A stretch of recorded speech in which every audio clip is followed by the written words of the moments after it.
been a freelance land surveyor for about 15 years.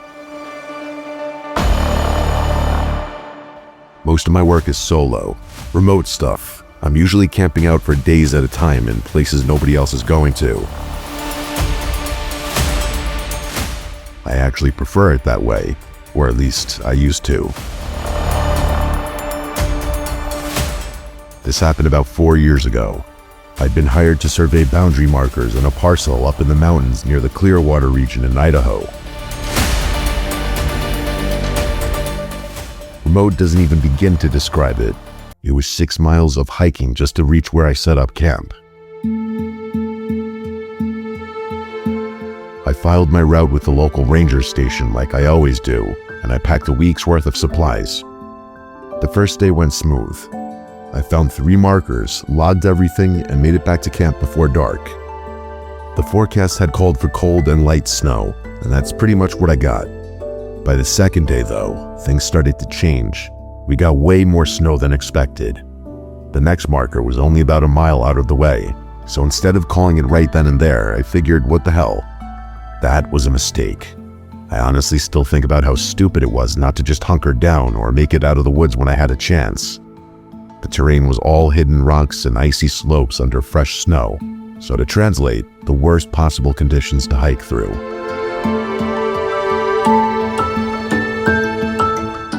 I was picking my way down a short embankment when my boot hit a patch of ice I never saw. One wrong step like that and you could die, and I mean that literally. I slid probably 15 feet before catching myself on a tree root. I was lucky not to have slid further, but the pain in my right ankle was instant. I tried to tell myself I was fine, but the moment I stood up, I audibly groaned in pain. I couldn't put much weight on that leg, and I knew it would be a few hours before I'd be able to walk normally. I was so mad at myself, but there was nothing I could do. I abandoned the rest of the work right there.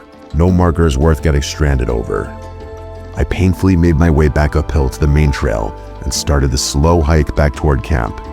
But after a few minutes, I noticed boot tracks on the trail, which seemed to have come from further into the woods on my left. They were heading in the same direction I was going, and they looked somewhat fresh, which I could tell by how sharp the edges were despite the fact that it was snowing. I figured it was probably a hunter or maybe someone from the landowner's crew checking on the property. It's not unusual to cross paths with people out there, even in remote areas. I didn't think much of it. I just kept moving, trying to keep as much weight off my ankle as possible.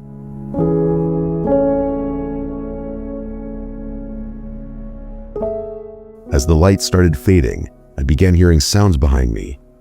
At first, I chalked it up to normal forest noises, but the more I listened, the more it sounded like footsteps. I kept turning around and looking over my shoulder, but I couldn't see anything. That part of the forest was pretty dense though, so if there were any animals stalking me or something, there's a good chance that I wouldn't have been able to see it anyway. I stopped walking and the sound stopped too.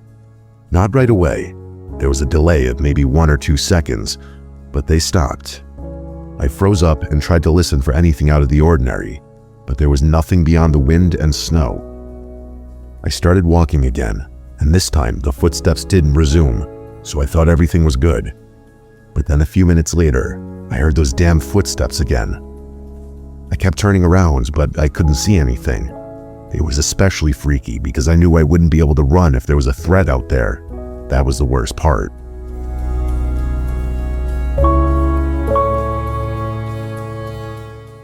I would have loved to investigate or try to scare off whatever animal was stalking me, but I didn't have the mobility to do so.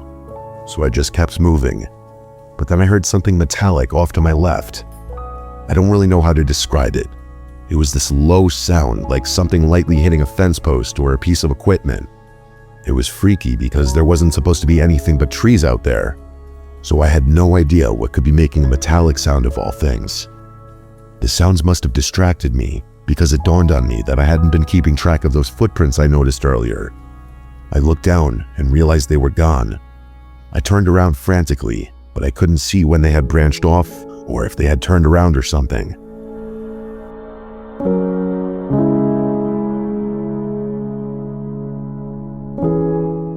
I kept looking to my left, trying to see through the trees so I could at least spot whatever had made the sound. My eyes locked onto something, and the alarm bells started going off in my brain. There was another set of footprints coming out of the tree line on my left, running parallel to mine through the snow. They weren't that far away, which was the most concerning part. Whoever had been ahead of me on that trail was now walking alongside me through the trees. At that point, I was so scared that I wasn't thinking straight. I should have kept my mouth shut. I should have just kept going. But instead, I spoke up, asking if anyone was there. I didn't get an answer, and after about 20 seconds of waiting, I knew I had to get out of there. But my stupid ankle was still killing me, so I couldn't move that fast. I wanted to run or at least jog, but I couldn't.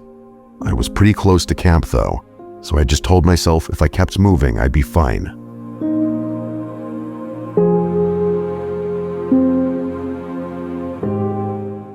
I wasn't hearing footsteps behind me anymore, which was good, but I knew there was someone out there, someone who had been ahead of me at one point, which did make sense.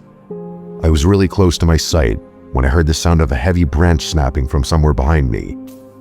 It obviously wasn't a natural sound, or I wouldn't bother mentioning it. I didn't stop moving. I kept thinking about how if I just made it back, I'd be good. And eventually, I did reach my campsite. It was fully dark at that point, and only after getting inside my tent did I realize I wasn't any safer in there than I had been hobbling through the woods. I started packing immediately. My stupid foot made it so hard to move quickly, but I tried my best to rush.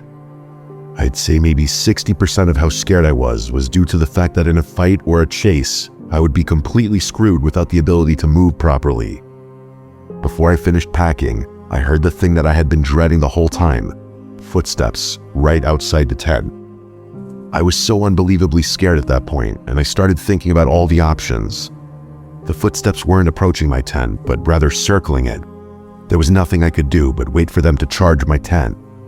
The sounds of them circling went on for what felt like 5 minutes before everything went quiet. I hadn't heard whoever was out there walk away, but I didn't care. I was leaving, person or not.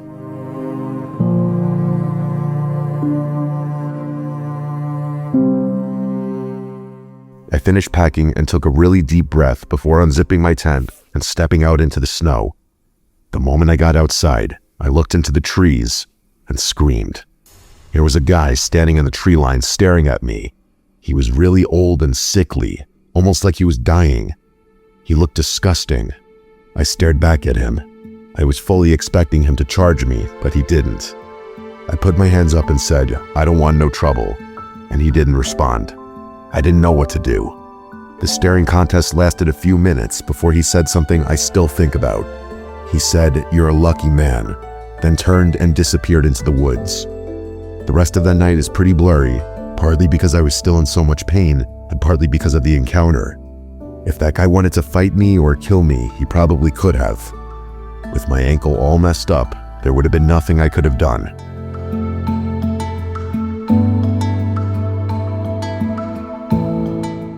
I finished packing and left, not even caring about it being dark.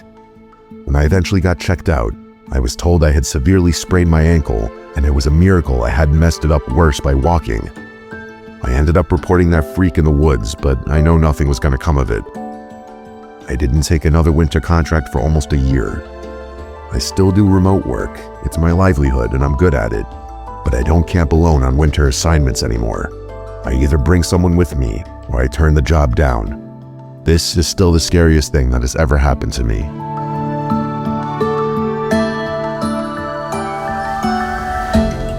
I've lived in Alaska most of my life.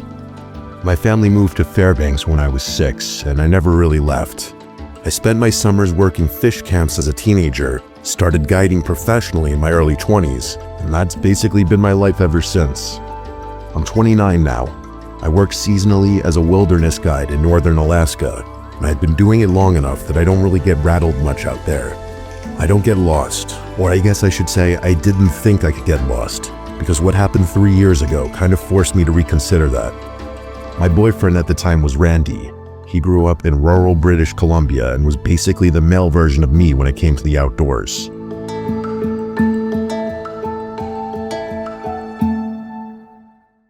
Actually, that's not really fair to him because he was probably more experienced than me in certain areas, like winter navigation specifically. We'd been together about 4 years, and most of our relationship revolved around trips that would make normal couples absolutely miserable. Week-long hunts and backcountry camping where you actually have to plan or you'll die. That sounds dramatic, but it's literally true up here. The plan was to snowmobile between 2 state-registered cabins about 60 miles apart. We'd spend a night at each and be back home in 4 days. We'd done the exact trip twice before, and it was always fine.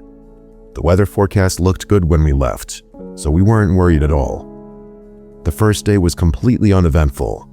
We got to the second cabin by late afternoon, ate these freeze-dried meals that Randy swore tasted good but were honestly terrible, and then we played cards. It was a pretty relaxing evening. The next morning, I woke up and realized there was a genuine storm going on outside. It was basically a full-on blizzard that came out of nowhere, which was super surprising given the fact that there had been nothing indicating precipitation in the weather forecast. Randy and I decided to brave the storm, despite the fact that we had plenty of food and could have totally waited another day. We should have waited another day. I know that now.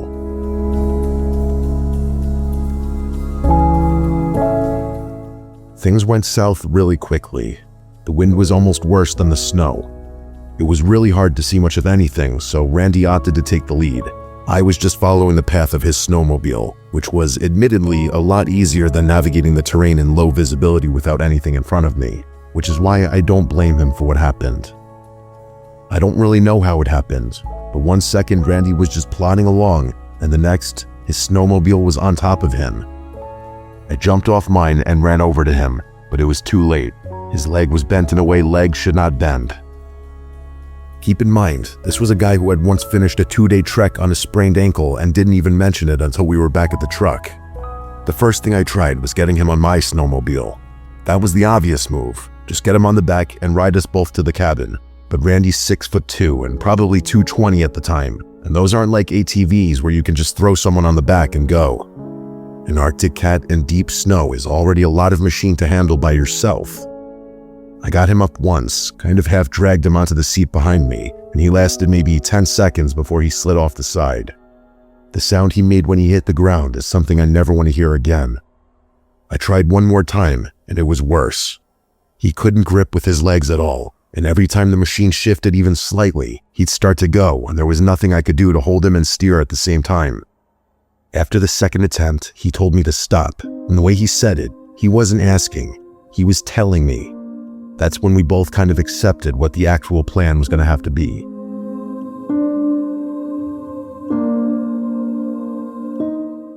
I pulled out the satellite phone, and my hands were shaking so bad I almost dropped it. I actually managed to get a connection after a few tries, but I wasn't sure if my message about our coordinates and where we were got through.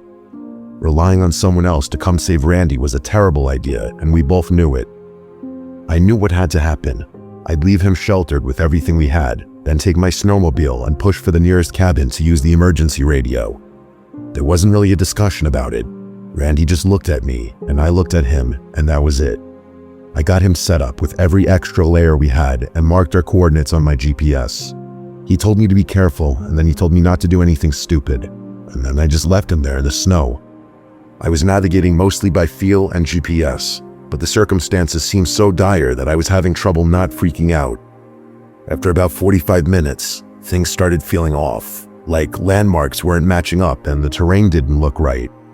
I kept telling myself it was the snow messing with my perception, but the feeling just got worse and worse, and then I saw smoke through the trees to my left.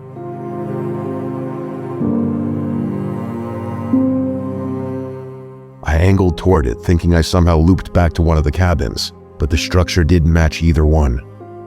It was smaller and kind of ugly, honestly, with one side almost buried in a snowdrift. There was a faint glow from inside, and the smoke was coming from the chimney. At that point, I just realized smoke meant a person, and a person meant a radio, or at least a way to warm up enough to keep going. I killed the engine and trudged through the snow over to the door.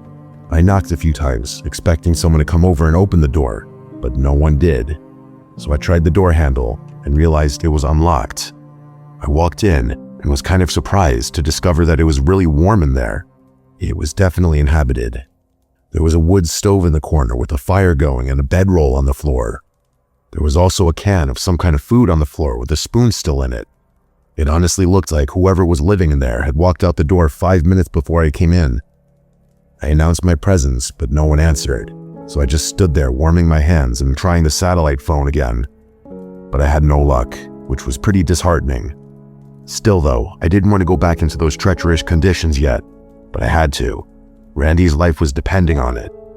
As I was turning to leave, I noticed something sitting on the shelf on the back wall. I walked over to it and realized it was a pair of binoculars, along with a folded map and a notebook.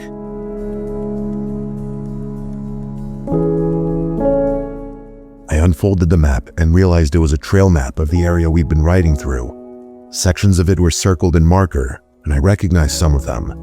2 of them specifically. Both of the cabins we'd been staying at were circled, and there were dates written next to them in pencil. Some were from that winter, some were from the winter before that, and so on. I picked up the notebook and realized whoever it belonged to had been documenting people. There were descriptions of people, like what they were wearing, what direction they were headed, that sort of thing. I was instantly really unsettled. There was a good chance Randy and I were somewhere in that notebook, but I wasn't sticking around to check. I don't really know how to tell you what it felt like. It wasn't fear right away. It was more like every single thing in the cabin just sort of rearranged itself in my head. It didn't feel like a safe place anymore. I put everything down and went straight to the door, but before I could reach the door handle, I heard the loudest and scariest scream I've ever heard.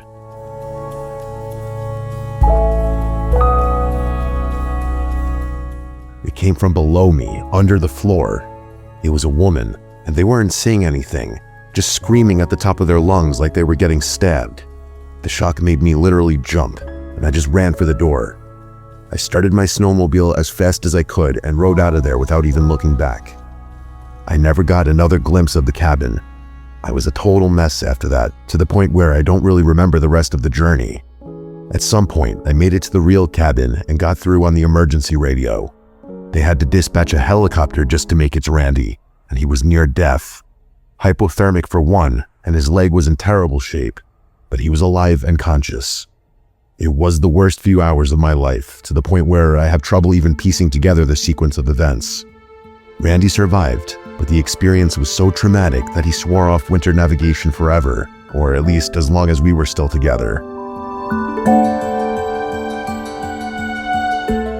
I told as many people as I could about that cabin and that scream, and I was told they'd send someone out there as soon as the conditions were safe to do so, and you best believe I followed up on that. After a few days, they eventually told me they'd sent a small team out there, but they weren't able to find a structure matching my description and location. The guy I was speaking with actually had the audacity to suggest that I hallucinated the whole thing, and I flipped out on him. That was basically the end of the conversation. Randy and I broke up about a year after the incident, and it had nothing to do with any of this, but I still think about this all the time. There are really only 3 ways to explain what happened that day, and none of them are good. The first is that none of it was real, that I really did hallucinate everything, from the cabin right down to the screen. I was terrified and half frozen, and I just left my boyfriend to potentially die in the snow, when my brain constructed a detailed 10-minute experience inside a building that didn't exist. I can't fully rule that out.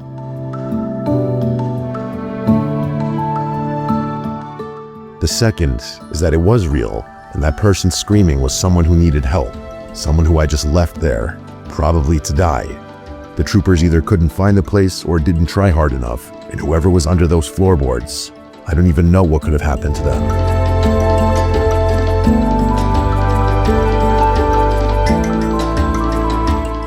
The only other explanation is that it was some kind of trap.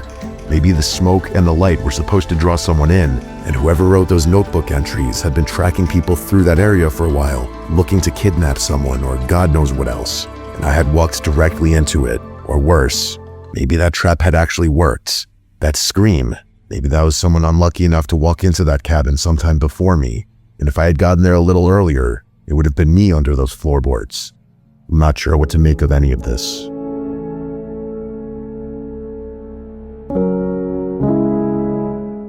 When I was a junior in high school, there was this girl I spent a lot of time thinking about. Her name was Sienna Rawlins. She had this alluring presence about her that's kind of hard to explain, but I'll try my best. She was really pretty, of course, but it was more than that. She had this mystique that I could never decipher. a mystique that you wouldn't typically associate with a generic pretty girl. She wasn't popular, and I got the impression that a lot of guys, girls too, were more intimidated by her than anything else. She wasn't warm and she didn't smile, and most people regarded her as weird. I didn't. I actually found her uniqueness kind of fascinating. Catching eyes with her would freeze me up, kind of like the way your body adjusts to a cold room or an unexpected gust of wind. She reminded me of snow, honestly, the way that a light snowfall can muffle everything around you, including your own thoughts. She had that quality, but it was like no one noticed but me. People just thought the way she kept to herself and never spoke was weird, but I was always dying to know what she was thinking.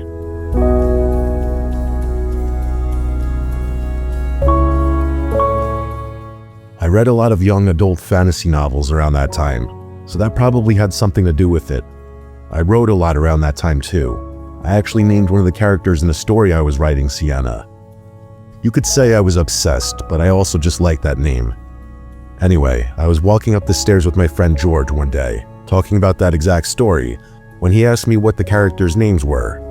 So I told him, and of course, as soon as I mentioned the name Sienna, who turns the corner but the actual Sienna, walking with one of her friends? She flashed me a smirk, the closest thing to a smile you could get out of her, and she said, "Yeah, because you love me," or something along those lines. I was so embarrassed, and George started laughing, which made it even worse. She was already moving past me, clearly not interested in continuing the conversation, and my window was closing. I don't know what came over me, but right there on the spot, I asked her out. That actually got her to stop, and she gave me one of her famous icy stares. She didn't even have to speak. Her eyes communicated everything. How dare you even ask me that? But then she surprised me. She actually agreed and gave me her number. Then she said she'd text me and walked away, not even letting me respond. I was shocked, but that's how I ended up going on a hike with the girl I was obsessing over for months. The hike wasn't my idea, by the way. None of it was. She organized it all, and I got the impression that I had no choice but to go along with whatever she wanted, and I was fine with that. So fast forward to the weekend, and Sienna's driving us out to this trail she picked. I'd never been to it, and neither had anyone I knew. The drive was about 45 minutes, but it felt like 10 because I was so in my head. Sienna had her window down and was playing music from her phone, stuff I didn't recognize, which tracked.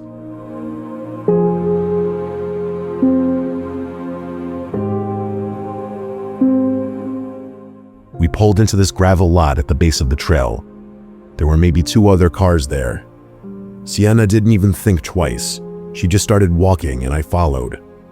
For the first 20 minutes or so, things were actually great. Sienna was more talkative than I'd ever seen her, which admittedly still wasn't that talkative, but for her it was a lot. She asked me about the story I was writing, which was kind of embarrassing, but I gave her a rough summary while not trying to sound like an idiot. The trail narrowed after a while and the trees got denser. We hadn't seen another person since the parking lot. At some point, the trail split into a fork. I asked Sienna which way, and she pointed left without hesitating. I asked her if she'd been here before, and she said no. I found that a little strange, especially considering how definitive she seemed to be about everything, but I didn't say anything. The left fork was noticeably less maintained. I started to get the feeling we were going the wrong way, but I wasn't going to question her. I must have been really in my head about that, because at one point, I realized I couldn't hear Sienna's footsteps behind me anymore. The trail had gotten so narrow that we were walking single file, and I had taken the lead since she had gestured me to go first. But when I turned around to check on her, she wasn't there. The trail behind me was empty.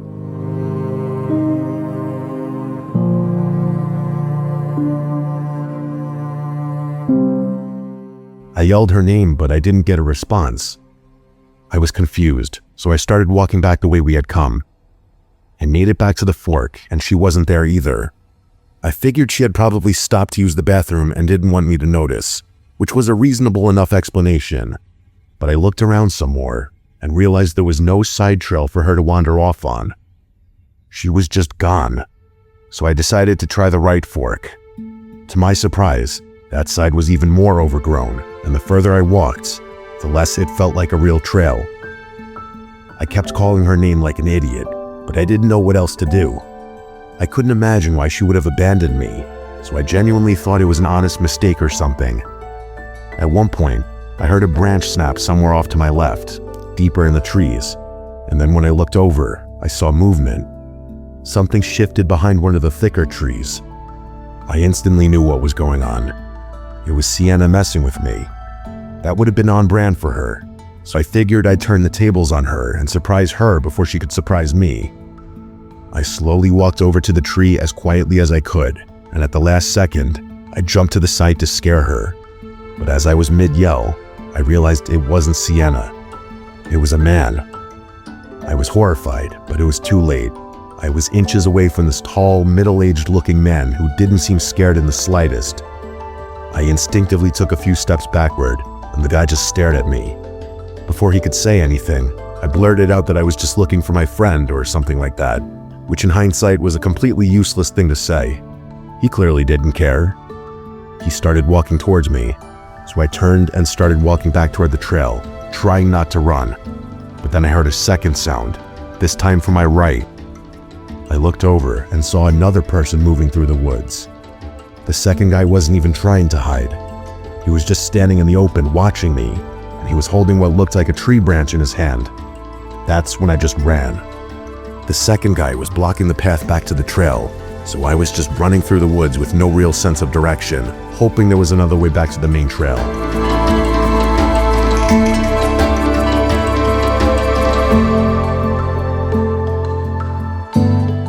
As soon as I started running, both men started running after me. They weren't even trying to be quiet about it anymore. I ran for a few seconds, but it was hard because the woods were so dense. Before I could react, something grabbed my ankle and I fell. It was the first guy, and he was trying to pin me down. I screamed and kicked, and by some miracle, I was able to get him off me. I scrambled back to my feet and kept running. My mouth was full of blood at that point. I don't think they followed me after that, but I didn't care. I ran until I found the trail, then kept running until I made it back to the parking lot. Sienna's car was still in the lot, but the other two cars were gone. Sienna wasn't anywhere in sight, which freaked me out. I started thinking those guys who had tried to catch me got her, and that she was in danger. I didn't know what to do. I must have called her phone like 10 times and she didn't pick up. I was just about to call the police when she texted me asking where I had gone. I was typing a response when I looked up and saw her walking out of the tree line completely calm. I yelled at her to hurry, trying to explain what happened, but she didn't seem fazed. I told her I wasn't kidding, but she seemed more irritated than anything. Either way, we got in the car and started leaving. I told her everything, and she still didn't seem particularly moved, which was absolutely insane to me. That's when I demanded to know where she had gone. She told me she thought I had gone ahead without her and that she was trying to catch up the whole time. I knew that was a lie because I walked all the way back to the fork, so there's no way I would have missed her. That's when it dawned on me that she might have had something to do with it. What that something could have been, I had no idea. The ride back was the tensest 45 minutes of my life.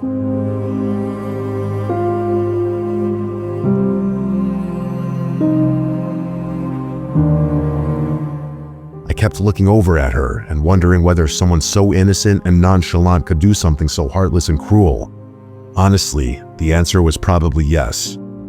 She got to my house, we said goodbye, and then I was alone again. I was still so shocked by the whole encounter. I couldn't get over the fact that within minutes of Sienna disappearing, two strangers appeared in the exact stretch of woods she led me into. The trail she picked, the fork she chose, and the position she put me in by letting me go first. It felt orchestrated. And then she just showed up after the whole thing without a scratch on her, asking me where I went. We didn't hang out a single time after that. I never asked her to, and if I wasn't reaching out to her, there was absolutely no chance she was going to reach out to me. I've told maybe 4 or 5 friends this story over the years, and the response is always the same.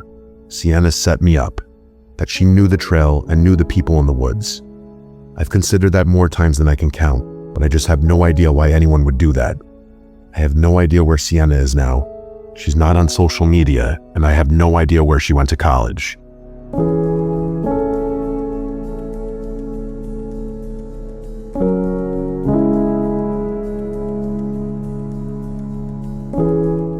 I was living alone in a small rental house just outside town when this happened. It was a one-story place at the end of a short dead-end road. There were only 5 houses on the street, and at night, it was usually quiet. I worked from home doing freelance graphic design, so most days I didn't leave unless I had to get groceries. I didn't get visitors often. My friends usually texted before coming over. That's why the first knock stood out. It was around 8:45 at night on a Thursday. I was in the living room watching TV when I heard 4 firm knocks on the front door. I muted the TV and waited, thinking maybe I imagined it. Then there were 2 more knocks. I got up and walked to the door. There's a small peephole in the center of it. When I looked through, I saw a man standing on my porch holding a medium-sized cardboard box. He was wearing a dark jacket and a baseball cap.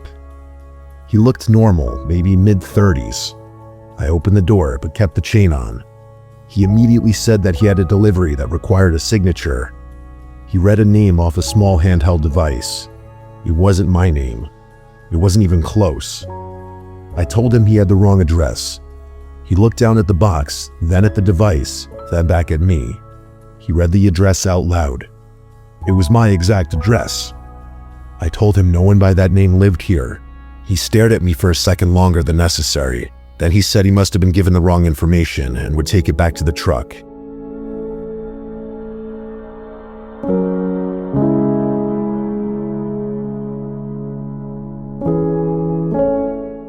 I watched him walk back down my driveway. I expected to see a delivery van or at least a car parked somewhere nearby, but there was nothing. He walked past my mailbox and turned the corner at the end of the street. I didn't see where he went. I shut the door and locked it. I told myself it was just a small company delivery or maybe a contractor driver without a marked vehicle. The next night, at almost the exact same time, there were 3 knocks again. This time I didn't open the door right away. I went to the peephole first. It was the same man with the same jacket and box. I didn't open the door. I just spoke through it and told him he already came by and that no one with that name lived here. He didn't answer right away. Then he said he just needed a signature and that the system showed the package had to be delivered tonight. I told him I wasn't signing for someone I didn't know. There was a long pause. Then he said okay and stepped back from the door.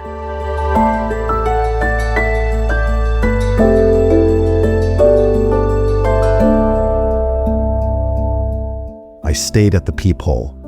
Instead of walking away right away, he stood at the edge of the porch looking at the house. He slowly turned his head toward my front windows, then toward the side of the house, then back at the door. After about 15 seconds, he finally walked down the driveway. Again, I saw no vehicle. That's when it started to feel wrong. On the 3rd night, there was no knock. I actually felt relieved. I thought maybe he figured out the mistake. I even joked to myself about how weird it would have been if he showed up again. On the 4th night, I was in the kitchen washing dishes around 9 p.m. when I heard 4 knocks. It wasn't on the front door. It was on the side of the house near the dining room window. I slowly walked into the dining room and looked toward the window, but no one was there. Then there were 4 more knocks at the front door. I went to the peephole, and it was him again. But this time he wasn't holding a box. His hands were empty. I didn't say anything, and he knocked again. Then he stepped back and looked directly at the peephole. I stepped away from the door so he couldn't see movement, and I didn't make a sound. After about 30 seconds, he turned and walked away. I waited 5 full minutes before checking the windows. I walked around the house with the lights off and looked through the blinds.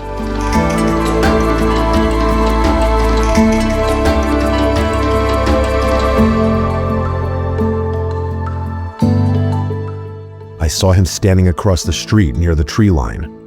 He was just standing there facing my house. After maybe a minute, he walked off into the darkness. I relocked every window and door again, even though they were already locked. The next day, I called the local police non-emergency line and explained what had been happening. The officer I spoke to said it sounded like someone trying to verify occupancy. He said sometimes burglars will knock to see if someone answers before trying to break in later. He told me to install cameras if I could and to call 911 if the man came back. That night, I left all the lights off in the front of the house and stayed in my bedroom. Around 8:45, right on time, there were 4 knocks. I didn't respond at all. After a few seconds, 4 more. Then silence.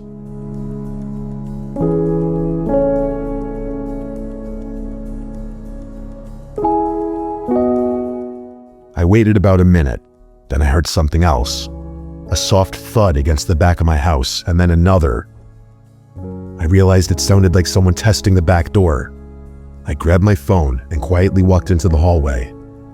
I could hear the back doorknob turning slowly, and then stopping, and then turning again. I called 911 like I was instructed and whispered that someone was trying to get into my house. While I was on the phone, the knocking started again at the front door. The dispatcher told me officers were on the way. The back doorknob kept turning. There was more than one person. Then I heard the sound of something metal scraping lightly against the door frame.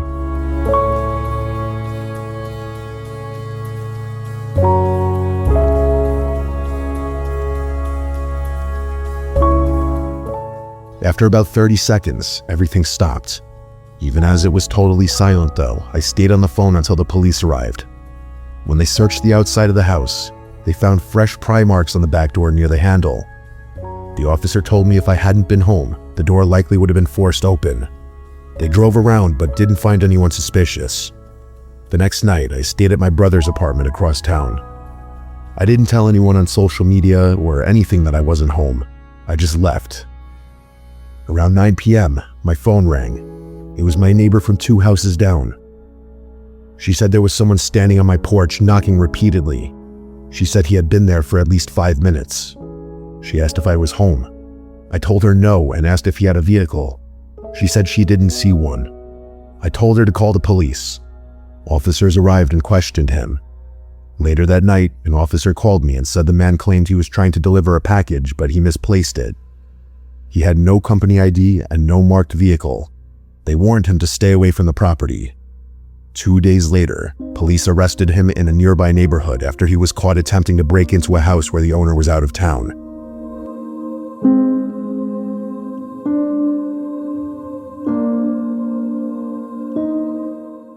In his car, they found multiple empty cardboard boxes and a small handheld scanner that wasn't connected to any real delivery company. During questioning, he admitted he would knock with a fake package first. If someone answered, he would leave and mark the house as occupied. If no one answered after multiple attempts, he would come back later and force entry. He told detectives that sometimes he would knock several nights in a row to see if the pattern changed. If lights were on one night and off the next, he assumed the house was empty. Hearing that made me realize how close I was to not being home that first week. If I had ignored the door on one of those early nights, he probably would have come back later expecting no one inside. I moved out of that house 3 months later when my lease ended. I still don't answer the door at night unless I know exactly who's coming over. If someone knocks unexpectedly, I stay quiet and check cameras first. And if anyone ever shows up with a package that has my address but not my name, I don't even go near the door anymore.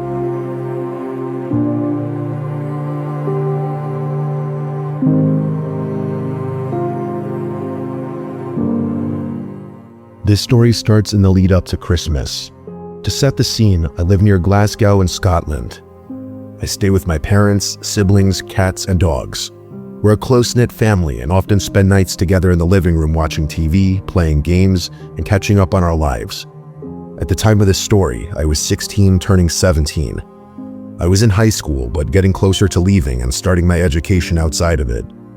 In the days leading up to Christmas, during one of those late nights together, we were watching A Christmas Carol. We often have movie nights around Christmas, and it's one of my favorite things about that time of year. During the movie, we heard a knock at the door.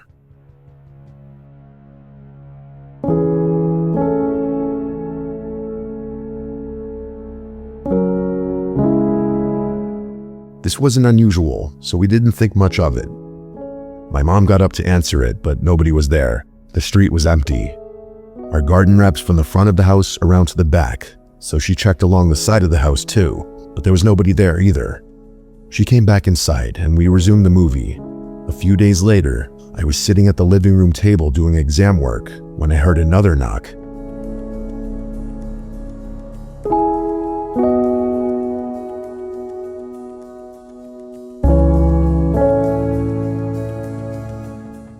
paused my work and went to answer the door, but again, nobody was there. We assumed it was probably neighborhood kids playing a prank. Where I'm from, kids sometimes get bored and cause trouble instead of finding something better to do. In Scotland, there's a game called Chappie, where kids knock on someone's door and run away laughing. It's stupid, but as a kid, the adrenaline rush of someone opening the door to nobody there can be weirdly fun. We have a family group chat where we keep each other updated on things, and throughout that week, several family members mentioned experiencing the same thing. The one that stood out the most was something my dad experienced. At the time, my dad usually stayed up later than everyone else, either playing Xbox or watching shows once the house was quiet.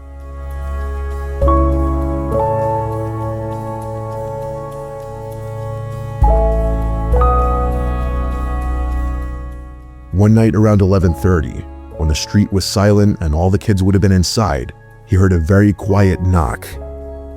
He was confused because of the time.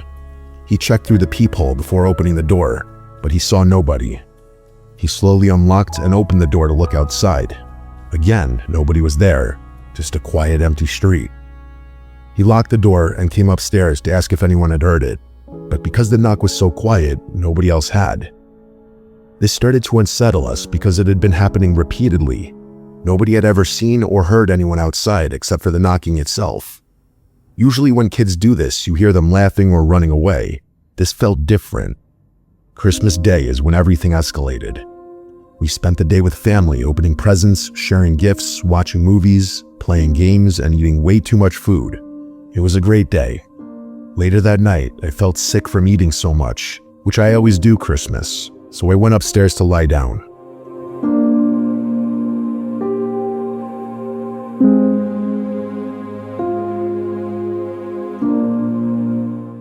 I ended up dozing off and woke up hours later. When I checked my phone, it said 2:01 a.m. Everyone else was in bed and the house was completely silent. I knew I wouldn't be able to fall back asleep because once I woke up, it's hard for me to sleep again no matter what time it is. I stayed on my phone in the dark scrolling social media instead of turning the TV on, watching Christmas present haul videos and messaging friends who were still awake. It's normal during Christmas break when there's no school or responsibilities and you try to enjoy the freedom before going back to exams and routines. After a while, I heard a faint knock.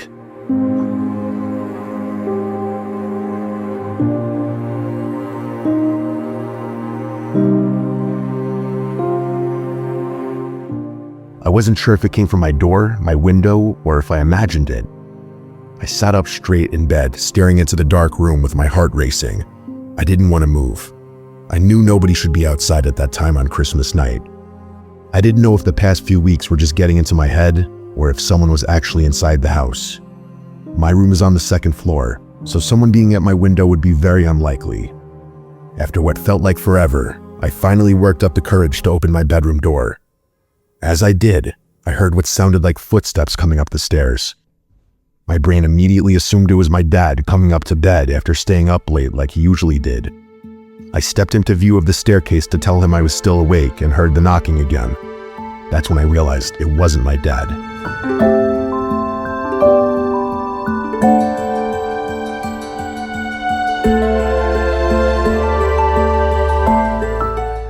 It was a man I'd never seen before. I immediately felt sick when I saw him. I wondered if this was the person behind all the knocking. He was already inside the house. He was staggering as he climbed the stairs and looked heavily intoxicated. I slowly backed into my room, luckily without him seeing me, and I quietly shut my door. I could hear him walking around and opening doors, going into each room one by one. I remember thinking it was only a matter of time before he reached mine. I completely froze and didn't know what to do. It felt like all my common sense disappeared. Eventually, I opened my door slightly and saw him coming out of my younger sister's room. That's when my brain finally kicked back into action. I ran to my parents' room and woke them up, telling them there was a man inside the house. My mom woke up instantly while my dad was still groggy. We went downstairs together and found the man passed out on the couch with my dad's beers opened and scattered around him. My mom shouted at him to get out. He woke slightly and angrily insisted the house belonged to him.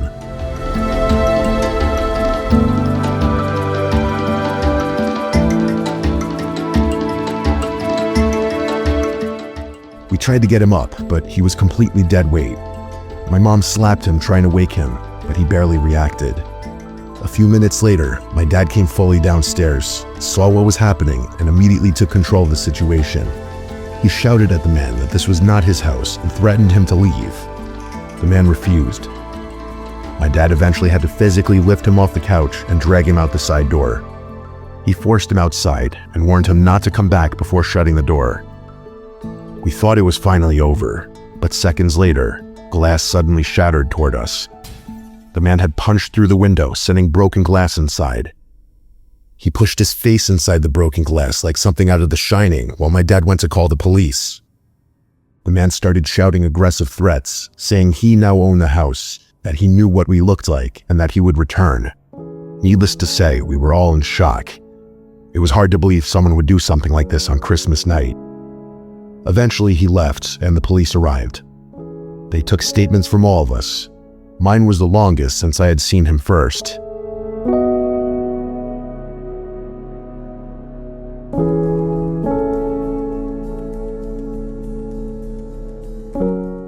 Not long after, the police left. Luckily, because it was the winter, it had snowed that night, which is actually rare where we live since we usually just get slush. There was a clear trail of blood leading down the street. Police followed it to a nearby playground where they found the man lying on the ground with blood and glass in his hands. They arrested him after, and later confirmed they believed he was the intruder. Our window was replaced the next morning. We told my siblings what had happened. Surprisingly, they slept through the whole thing, probably knocked out from all the Christmas food. Later, I got a restraining order against the man because of my age and the threats he made. He was fined for the damage and given community service instead of jail time. When police questioned him about the weeks of knocking at our door before the incident, he claimed he knew nothing about that and denied ever doing it. It turned out, he actually lived in our house years before we moved in. He claimed there was no bad intention and said he had simply drank too much while out with friends and accidentally went into the wrong house.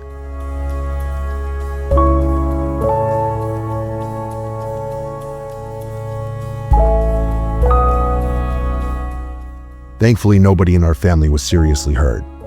The only injury was my mom bruising her wrist from slapping him while wearing bracelets. Apparently that hurts you more than the person you hit. To this day, we still have no explanation for the knocking that happened before that night. Even now, sometimes I feel like I hear a knock late at night. Maybe it's just in my head, or maybe it isn't. I guess I'll never know if it was him or someone else out there watching.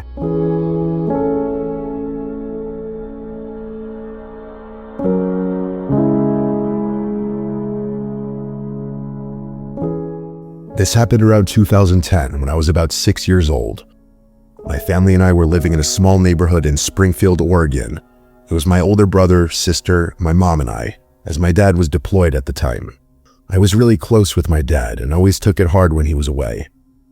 Late one night, I sat on the porch with my mom while she smoked a cigarette and we watched the rain. While we were sitting there, cold but enjoying the rain and each other's company, we noticed a man walking in the middle of the road. He was wearing one of those oversized yellow rain jackets. It immediately caught both of our attention because it was pouring rain really late and there was no one else usually out at that hour. We sat there watching him as he began walking slightly toward our driveway. My mom stood up, grabbed my hand, put her cigarette out, and we watched as the man stopped walking right next to our garbage cans in our driveway. My mom turned to take us inside and the man began yelling at us. I don't remember what he said, but I remember being so terrified as my mom rushed me inside.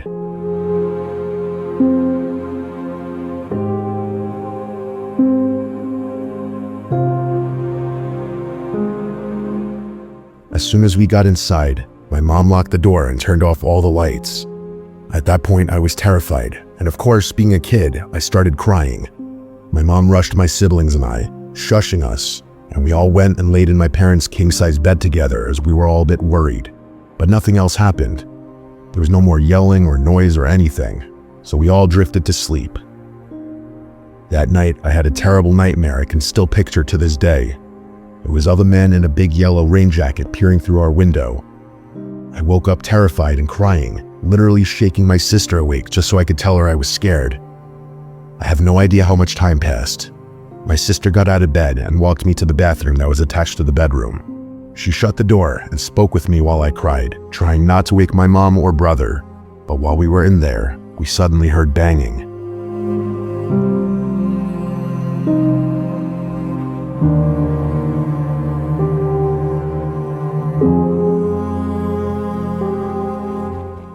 Loud banging on the front door. My sister burst out of the bathroom and started shaking my mom awake without saying anything, and naturally, my brother woke up from the sound too. I sat terrified in the bathroom while my mom motioned for my siblings to join me in there. We watched her walk out of the room toward the front door. My siblings and I were all crying, scared out of our minds, as this man was still repeatedly banging on the door. My mom must have been trying to find her old BlackBerry phone, but seemingly failed, because when she came back, she didn't have it. That meant none of us could call the police since this was the only phone in the house. We sat there in silence listening to the man, who was now screaming and yelling for us to let him in while still banging loudly on the door. It was honestly a really hopeless and fearful night. It was just the 5 of us with no phone to call the police, and my dad, who is normally our protector, was gone. We sat there on the floor huddled together, freaking out and praying our neighbors would call the police, but nothing happened. Eventually the man left, but no police ever came. What was strange is that it was a small neighborhood where everyone lived close together, and our house specifically was a duplex, so how not a single neighbor heard this and called the police is beyond me. Eventually, we went to sleep, and everything was okay for a while, but not even a few weeks later, still just the 5 of us at my home, my family woke up to my front door wide open, along with a window open and a huge hole cut into the window screen. My mom immediately called the police. There were lots of random items missing, including my piggy bank filled with all my holiday savings, along with random items around the house.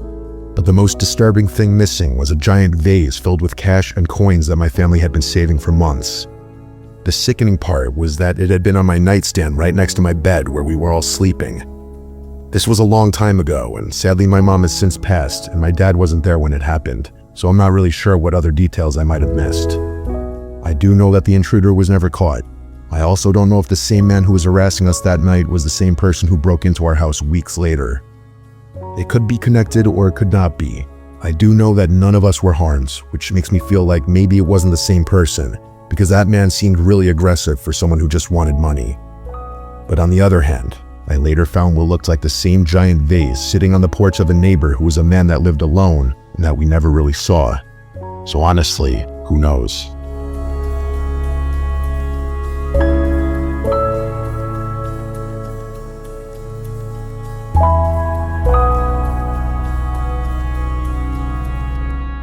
This happened to me almost 3 years ago, almost to the day, while I was in Idaho serving a full-time mission.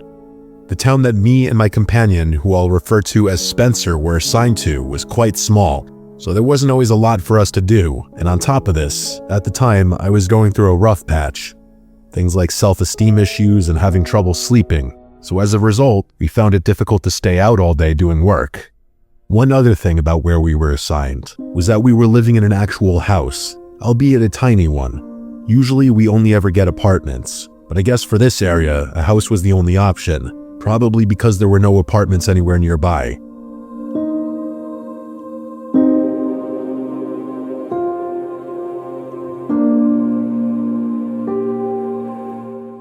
The layout of the house was fairly simple.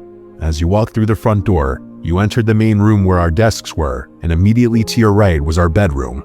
If you kept walking straight, you would walk through a large open doorway that led right into the kitchen. From there, to your right was the bathroom and to your left was the laundry room. And that was it, besides one storage closet in the kitchen as well. One other detail was that although the house technically stood on its own lot, the landlord's house was right next door, and anytime we had problems with something, we could just walk over or call him. On this particular night, I was sitting in the living room at my desk on my phone with my chair turned to face the kitchen, and Spencer was sitting in the bedroom on his phone. It had gotten dark outside a couple of hours earlier, so we returned home and were just relaxing before we went to bed. In the middle of whatever I was doing, I heard a single knock come from the window above the sink. And because of the layout of the house, where this window was, you could basically see the whole living area where I was sitting.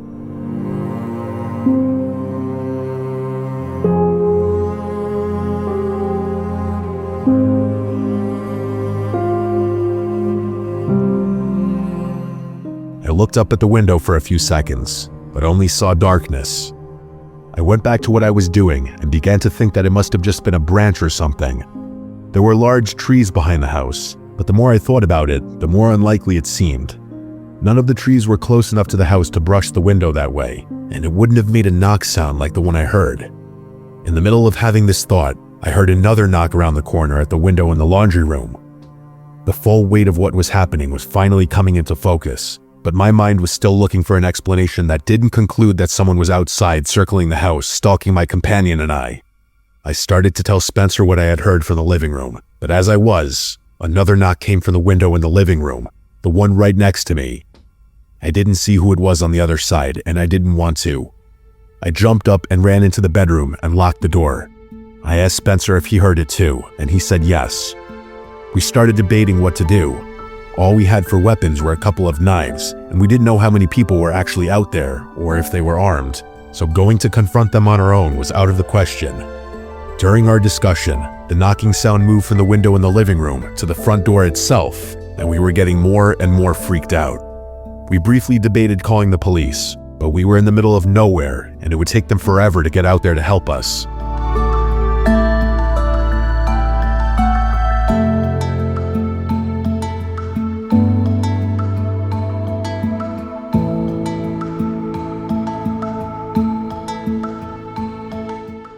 Then Spencer remembered we had the landlord's number. He called him and began explaining the situation, and by this point, we hadn't heard a knock at the door for a couple of minutes or so, but I knew what that meant, and I was dreading it when it finally came. A knock at our bedroom window. The blinds were closed, so we couldn't see who it was, and they couldn't see us, but that did make me feel much better. Spencer told him someone was stalking the house, and he said he would be right out with his shotgun. We waited for another few minutes, anticipating another knock, but nothing happened until finally our landlord came to the door and announced himself. We asked him if he had seen anyone, and he said no, but that he saw a pickup truck speeding away as he approached the house. I asked if he had gotten a license plate or any other features that could help the police, but he said they had already been too far away for him to see anything. Spencer and I grabbed our flashlights and circled the house with him. There were small patches of snow on the ground from a weather system that had come through a few days earlier, and in the snow, we saw footprints indeed circling the house, and as far as we could tell, there was only one set. We debated calling the police, but we knew that they wouldn't be much help in tracking the guy down. The landlord said to call him again if the guy came back, and with that, we went back into the house, locked everything down, and tried to sleep, but we couldn't. The first thing that came to mind was other missionaries playing a prank on us. But if that was the case, then why didn't they reveal themselves or say gotcha or something like that at some point?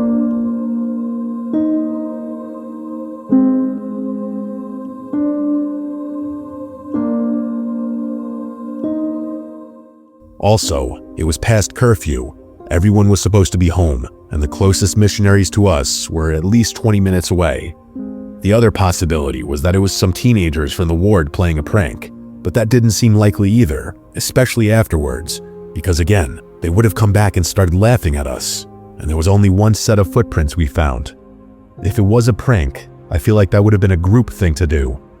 After the fact, no one ever fessed up when we did some asking around, so to this day, we still have no idea who was outside or why they chose to harass us. But the scariest thing to me wasn't the knocking or how the only thing separating us from him was a thin layer of glass, but the fact that I likely looked right at this guy when he first knocked on the window in the kitchen and didn't even know it. From that day forward, my sleep only got worse, nothing worked, and my own personal issues did not improve either. I'm not sure I'll ever go back to that house.